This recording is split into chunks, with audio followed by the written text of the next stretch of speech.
বাংলার সকল ছাত্রছাত্রী, বিদ্যার্থী, এবং এটাও বলছি বিদ্যা শুধু বইতে নয়, ঠিক আছে? তোমরা যারা নানা রকম ভোকেশনে যাবে, তোমরা যারা ওয়েল্ডিং করবে, তোমরা যারা আইটিআই পড়বে, তোমরা যারা মোবাইলের রিপেয়ারিং করবে, তোমরা যারা চাষ করবে, তোমরা যারা মাছ ধরবে, তোমাদের সকলকে বলছি, সকল কিছুই কিন্তু শিক্ষা লাগে।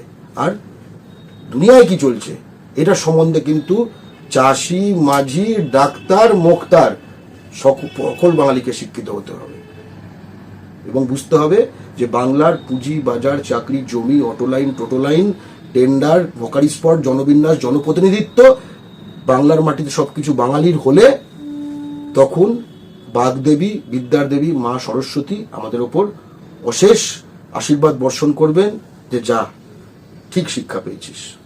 আপনারা দেখছেন আওয়াজ, রোজকারের হক কথা। For more updates about Awaaz, please subscribe our YouTube channel Rajshekhar thali.